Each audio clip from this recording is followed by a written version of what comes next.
Bismillahirrahmanirrahim. Alhamdulillahirabbil alamin wa bihi nasta'in ala umuri dunya waddin wassalatu wassalam ala sayyidina wa nabiyina Muhammad sallallahu alaihi wasallam. Puja puji syukur kehadirat Allah Subhanahu wa taala yang mana Allah Subhanahu wa taala telah memberikan kita nikmat iman, nikmat Islam, nikmat duduknya kita di majelis ilmu, dan yang paling besar adalah nikmat menjadi umatnya baginda Rasulullah sallallahu alaihi wasallam. Salawat selalu tercurah kepada baginda alam, junjungan Nabi Muhammad sallallahu alaihi wasallam, kepada keluarganya dan kepada sahabat-sahabatnya, yang mana Rasulullah sallallahu alaihi wasallam menuntun kita dari zaman jahiliyah sampai zaman Islamiyah, dari zaman gelap gulita sampai terang menerang seperti sekarang. Yang Al-Fakir takzimkan Abu Yawahidin Masduki LC, Mudirul Mahad Mambaul Khairat, semoga dilimpahkan rezekinya, amin, dipanjangkan umurnya, disehatkan badannya, dikabul hajat-hajatnya. Dan juga Dewan Asatidz Pondok Mambaul Khairat wabil khusus Ustadz Habil, semoga dipanjangkan umurnya, amin, disehatkan badannya, amin, dilimpahkan rezekinya, amin, dan juga dikabul hajat-hajatnya. Langsung saja tema ceramah Al-Fakir di sini, yang membedakan keadaan orang di alam kubur. Kita harus memerhatikan tabungan. Tabungan apa? Tabungan bukan tabungan dunia, akan tetapi tabungan akhirat. Karena apa? Tabungan akhirat yaitu amal-amal baik kita yang akan menemani kita di alam kubur nanti. Tabungan dunia hanyalah sementara, akhirat selamanya. Ada juga orang yang nimbun duit sampai 271 triliun. Ujung-ujungnya apa? Kena ke polisi. Karena apa? Karena korupsi. Dulu juga ada suatu cerita murid dan gurunya. Gurunya menanyakan, "Wahai murid, sudah berapa sekian tahun engkau belajar kepada saya dan apa yang engkau dapatkan?" Muridnya pun menjawab, "Wahai guru, saya mendapatkan di sini pelajaran yang mana seluruh manusia punya teman, punya sahabat, akan tetapi jikalau orang itu meninggal tidak ada yang menemaninya. Lagian juga mana ada orang yang rela, ikhlas, masih hidup mau menemani dalam kuburan sempit, gelap, panas, gerah. Mana ada orang yang kayak begitu? Nggak ada." Lantas di situ udah,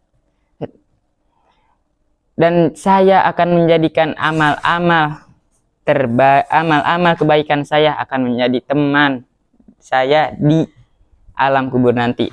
Rasulullah SAW pernah bersabda,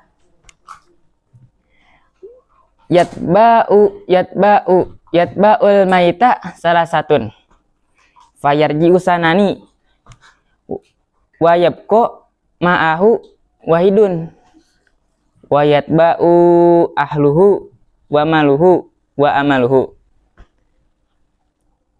fayarji'u ahluhu wa maluhu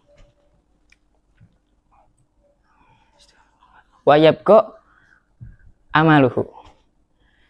Rawahu Bukhari wa Muslim.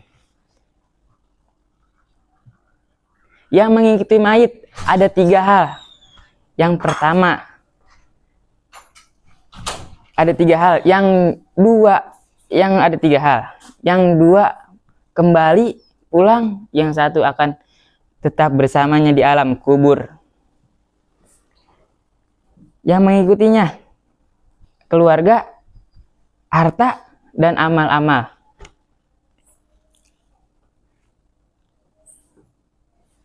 Yang pulang adalah keluarga, harta, yang bersamanya di alam kubur adalah amal-amal tersebut. Misalnya ada orang keluarga nih ya, keluarga di satu keluarga meninggal. Emang ada yang mau masuk dalam kubur? Kagak ada. orang kaya misalnya. Ada namanya si Junet. Punya anak. Junet nih udah tua, lagi di rumah sakit, dia sakit kritis. Aduh. Anaknya ada anaknya nih. Bilang wasiat. Nah, nanti kalau bapak meninggal, misalnya punya banyak pesawat nih ya, banyak pesawat, orang kaya, biasa, orang sultan. Banyak pesawat. Terus bapaknya bilang, nah kalau bapak mati, nanti pak pesawatnya taruh di kuburan ya. Anaknya jawab, biar apaan pak? Biar nanti lewat jembatan Sirat naik pesawat, biar terbang, biar cepet. Mana ada orang yang kayak begitu? Mungkin ada, cuman kan dikit. Lagian juga di kuburan ngapain bawa pesawat? Orang adanya amal doang, amal bersama kita yang mana tadi udah 3 tuh. Amal maupun amal baik, amal jahat kita dihisap, dipertanyakan. Amal baik, sholat kamu bagus banget misalnya, kata malaikat. Yang pertanyaan yang ditunggu-tunggu adalah kita, man rabbuka, man nabiyuka. Yang kita deg-deg ser kalau mendengarnya, karena suaranya sangat keras. Allah juga telah berfirman, faman ya'ma misqala dzarratin khairan yarah, faman ya'mal misqala dzarratin syarran yarah. Setiap perbuatan yang baik akan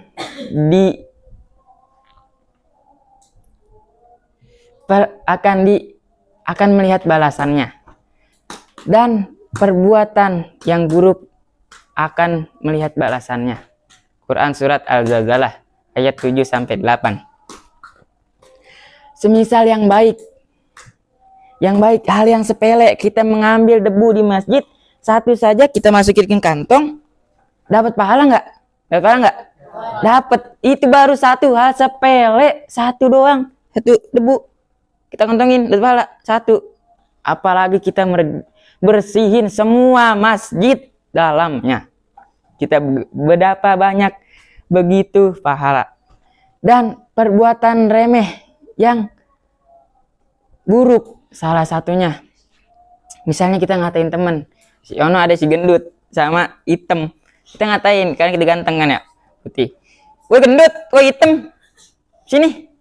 Dia sakit hati. Ibaratkan hatinya itu seperti kaca yang jatuh, tas lebar. Apakah bisa disatuin lagi? Bisa nggak? Bisa kalau pecahnya gede-gede. Dilem, apakah masih ada retakannya? Masih terlihat retakannya? Masih ada. Itulah retakannya hati yang sakit. Dan itu orang yang tadi ngatain akan melihat balasannya meskipun hal sepele. Dan Allah Subhanahu wa taala akan memberikan cahaya di dalam kubur. Dengan apa kita mendapatkannya? Dengan sholat, puasa, sedekah, wudu, dan amal-amal baik kita. Yang membedakan kita sama di alam kubur adalah bukan yang kaya maupun yang miskin, bukan yang kurus maupun yang gendut, bukan si tampan maupun yang jelek. Tapi amal-amal kita begitu percuma. Orang kaya tapi jarang sholat, percuma. Orang kita nih kayak biasa-biasa aja, sholat fajar. Ada hadisnya juga, raqatal fajri khairum minad dunya wa ma fiha. Rawahu Ahmad. Rawahu Tirmizi. Rawahu Tirmizi. 2 rakaat fajar lebih baik daripada 1 dunia. Ibaratkan orang kaya punya secuil, kita punya sedunia. Banyak kan yang mana? Cuman yang terlihat jelas sekarang adalah orang kaya. Nanti di akhirat kita lebih banyak dapatnya daripada itu semua. Semoga kita meninggalkan dalam keadaan husnul khotimah.